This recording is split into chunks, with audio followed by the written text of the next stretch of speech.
I know I said we started a new chapter in Matthew chapter 8. Excuse me, yesterday.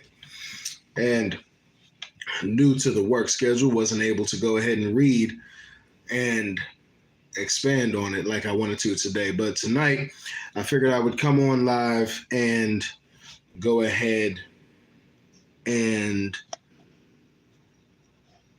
finish it. At least finish the second portion of this chapter. Whoop. Hold on. There we go. But all right, family, like I said, I'm going to give people a minute to come on in, and then we're going to go ahead and get started on this reading. I hope everybody had a good day today. Mine was fairly decent. It was pretty good, actually.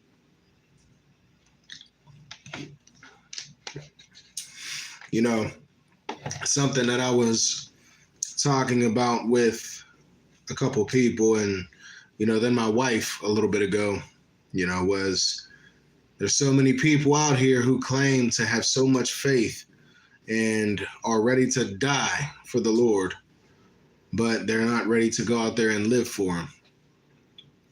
It's sad, really, But with that being said, let's go ahead and get started with this and go from there. All right, so Matthew 8, verses 5 through 13, we will be reading about the faith of the centurion. When Jesus had entered Capernaum, a centurion came to him asking for help. "Lord," he said, "my servant lies at home paralyzed, suffering terribly." Jesus said to him, "Shall I come and heal him?" The centurion replied, "Lord, I do not deserve to have you come under my roof, but just say the word and my servant will be healed. For I myself am a man under authority, with soldiers under me. I tell this one, go, and he goes, and that one, come, and he comes. I say to my servant, do this, and he does it." When Jesus heard this, he was amazed and said to those following him, "Truly, I tell you, I have not found anyone in Israel with such great faith. I say to you that many will come from the east and the west and will take their places at the feast with Abraham, Isaac, and Jacob in the kingdom of heaven. But the subjects of the kingdom will be thrown outside into the darkness, where there will be weeping and gnashing of teeth." Then Jesus said to the centurion, "Go, let it be done just as you believed it would." And his servant was healed at that moment.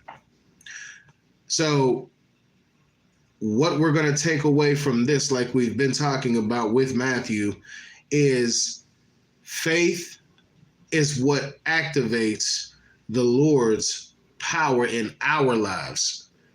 We've spoken about this before, that the Lord is powerful all way beyond us. The Lord doesn't need us for him to be powerful, but the Lord is powerful in himself. And while the Lord is powerful in himself, he is a gentleman that does not want to force himself onto us, so that whenever we come to him, we put our faith and trust in him, the miracles and wonders that he can do in and for us are unlimited because of our faith in him. It's our faith that activates that godly power. It's us coming into agreements with the Lord that gets us to that place of unity in him.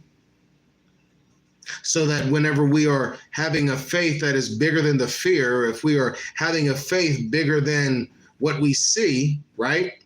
Walking by faith and not merely by sight, we are coming into agreement with the Almighty God.